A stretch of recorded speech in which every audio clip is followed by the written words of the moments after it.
Saxophone warriors, it is not the equipment, it's the sax player. Ain't the horn, ain't the mouthpiece. It's you that makes beautiful tone come out of this, whatever this is. What is this, 5 feet of brass tube? This clarinet that's been welded to a trumpet. Hey, my name is Dave. I teach people how to play the saxophone. And here we are, the NAMM show weekend, all right? The big show when everybody shows up in Anaheim and they set up and they show off all their gear. And I'm sure that you're looking at all this stuff on, whatever social media that you use, Insta, whatever it is. And you're watching people just try out this stuff and scream and just, oh my God, just wonderful. And that awakens something within all of us, doesn't it? Show of hands. How many of you have heard an awesome sax player, somebody with wonderful tone? Let's just say Stan Getz. And so you looked up Stan Getz mouthpiece and reed selections. All that stuff is carefully archived online, right? And you can find out information about pretty much any saxophone player. So you went out and you bought the same mouthpiece and you bought the same reeds and you went home and you did not sound like Stan Getz, and you never did. You still don't. Now, not saying that you can't mimic other sax players. You can mimic Lester Young. You can mimic Coleman Hawkins. You can mimic David Sanborn. You can mimic Gerald Albright, but as far as sounding like, not really. All right. And what was the point of that anyway?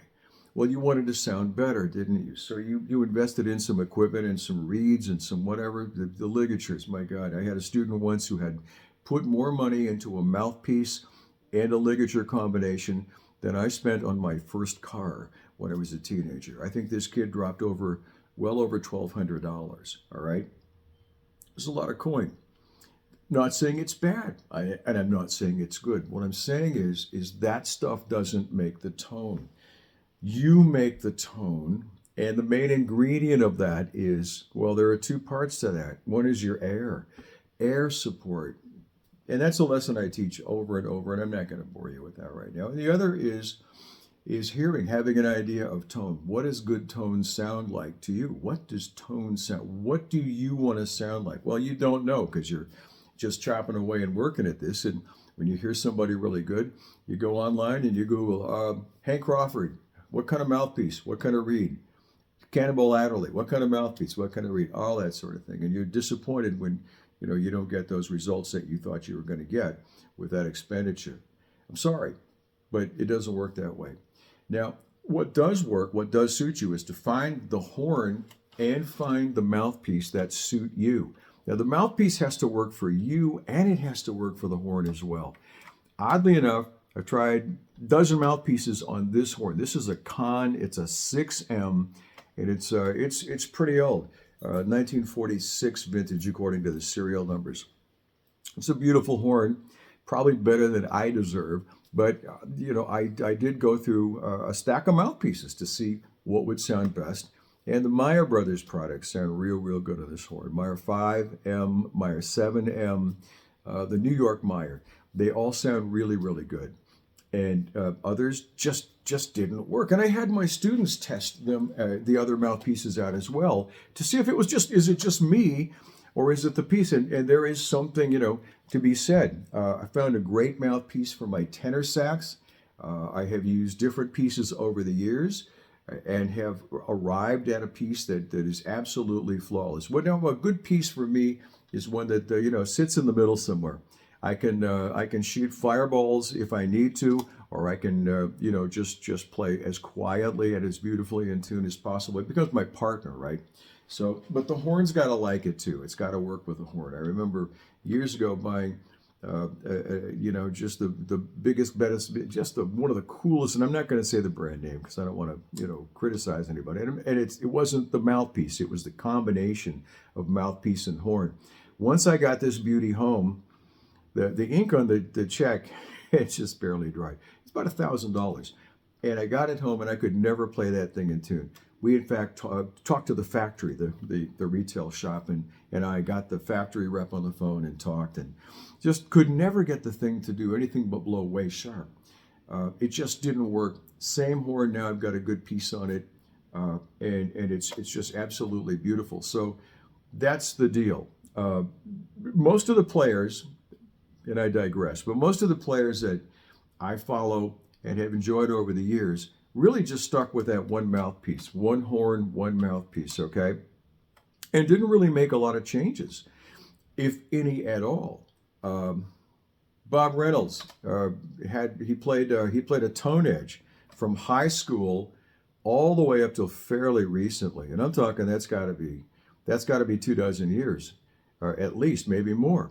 And then the tone edge, eventually just it went out of shape, and he spent. There's some episodes, and you can look them up on YouTube of him shopping other mouthpieces to get that sound.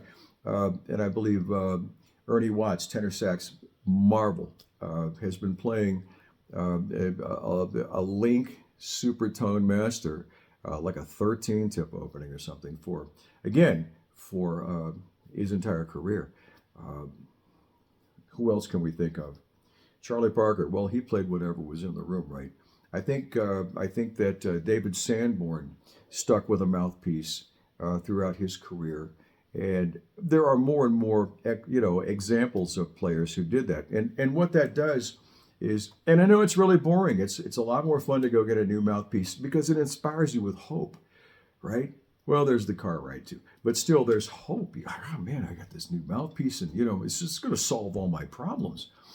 And when it doesn't, and when you find out just down the road a few months later, you sound just like you've always sounded, you realize, no, there's something else at work here. So really, it's the player, it's you, it's your idea of what you want your tone should sound like, how it should sound, and you working out on the horn in terms of doing your long tones, doing your exercises, being very aware of your support, your fingering, all of that business, your embouchure, everything that goes into it, plus playing. All right, there's no excuse. There's just absolutely no other way to get great tone except to play.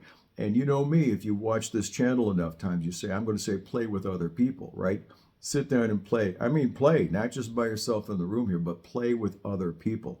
So that, coupled with your exercises, will get you where you want to go, all right? It's you. It's not the gear. It's you, okay? I hope this helps. I've got room for Zoom lessons. If you would like, I will put my contact information in the comments below. Please tell us your comments, what you have found out about gear and your effort to conquer it and make beautiful tone. We love to hear from you. Thank you so much for being here. Again, and no bad on NAMM. I mean, that stuff is fun. It's fun to see all the new everything, whatever it is. I mean, all the instruments and all the cool people to go there. So no criticism at all. It's just I want you to understand when you go shopping, when you get back home, it comes down to you, all right? And you make all of this business work, and you're the source of the good tone. And the thing is nobody can have your tone. You can't have anybody else's tone either, all right?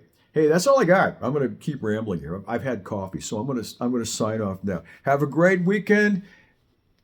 Enjoy the heck out of playing your horn and be good to each other. See you again next time. Thanks for being here.